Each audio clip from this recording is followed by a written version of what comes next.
Kumusta mga bata? Tayo'y muling mag-aaral sa araw na ito. Mother Tongue for Grade 3.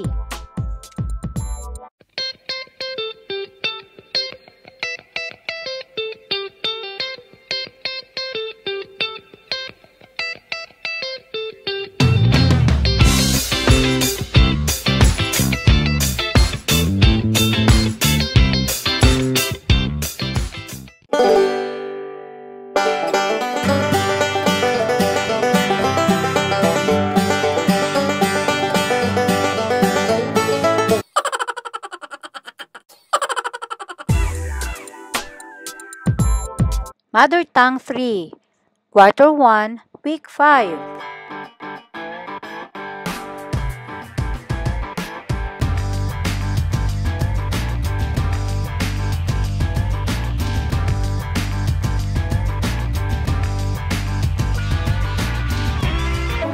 Oops, bago tayo magpatuloy, mag-subscribe ka muna, Teacher Gemma Scarines.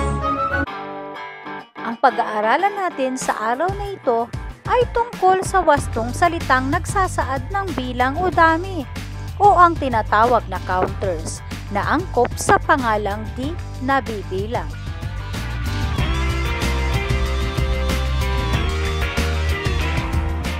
Layunin, nakagagamit ng wastong salitang nagsasaad ng bilang o dami o counters na angkop sa pangalang di nabibilang.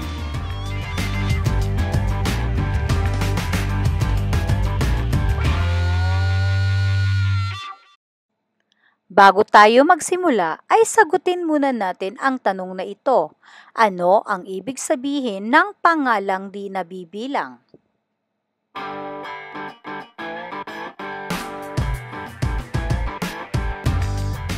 Magaling! Ngayon ay magbigay ka naman ng halimbawa ng mga pangalang di nabibilang.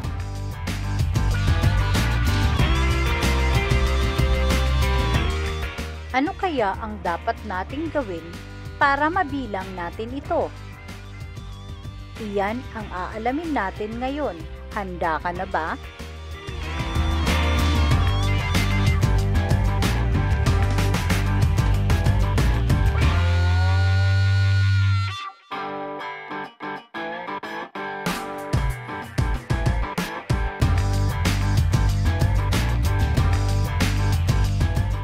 Basahin ang tula at pansinin ang mga salitang may salungguhit.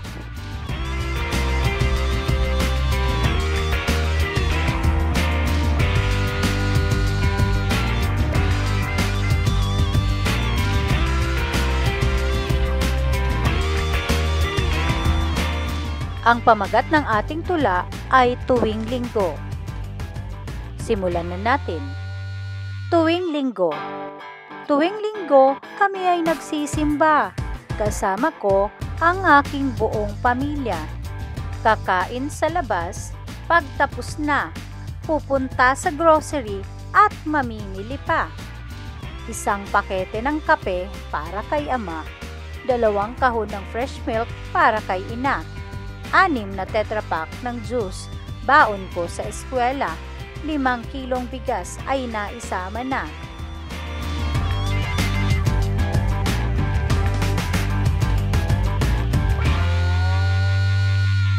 Isang boting toyo ay kumuha si ina. 2 supot ng asin ay sinama rin niya. Sa wakas, ang pamimili ay natapos na. Umuwi kaming sobrang saya.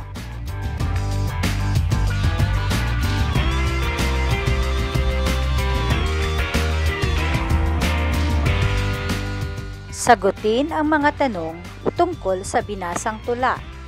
Ano ang ginagawa ng mag-anak tuwing linggo? Saan sila pumupunta pagkatapos magsimba? Ano-ano ang mga binili nila sa grocery?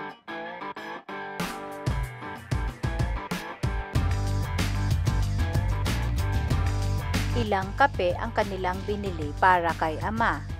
Ilang fresh milk naman para kay ina?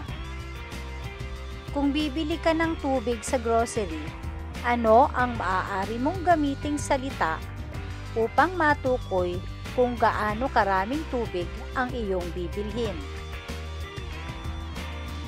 Basahin ang parirala mula sa tula at sagutin ang tanong. Isang pakete ng kape. Ano ang pangalang di nabibilang?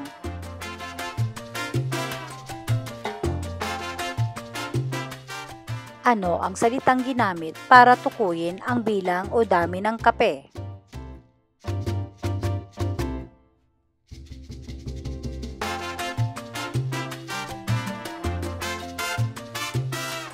Dalawang kahon ng fresh milk. Ano ang pangalang di nabibilang? Ano ang salitang ginamit para tukuyin ang bilang o dami ng fresh milk?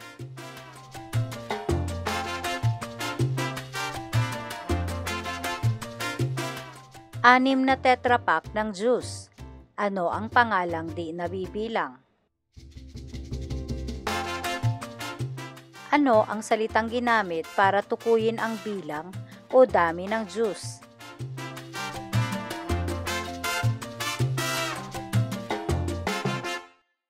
Limang kilong bigas. Ano ang pangalang di nabibilang? Ano naman ang salitang ginamit para tukuyin ang bilang o dami ng bigas? Isang boteng toyo.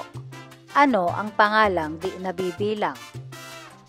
Ano naman ang salitang ginamit para tukuyin ang bilang o dami ng toyo?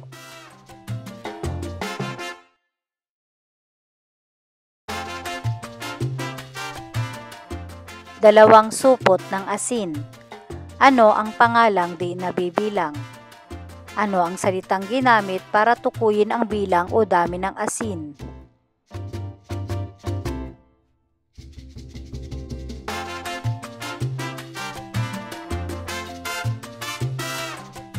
Ngayon ay alam mo na maaaring bilangin ang mga salitang o mga pangalang di nabibilang.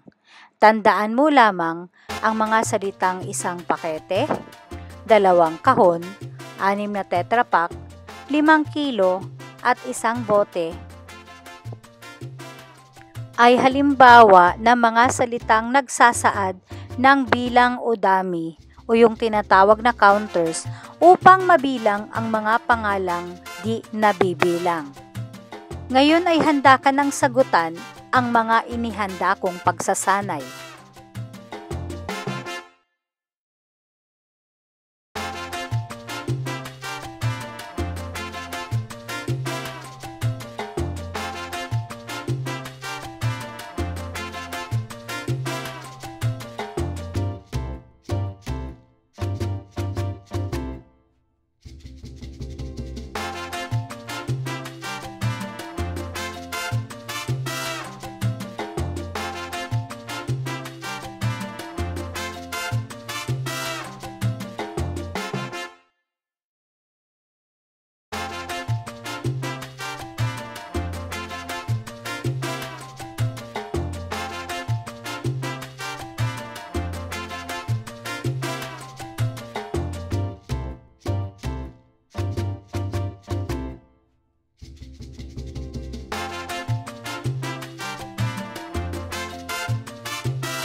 Napakahusay ng iyong ipinakita. Binabati kita. Hanggang sa muli nating pag-aaral. Bye!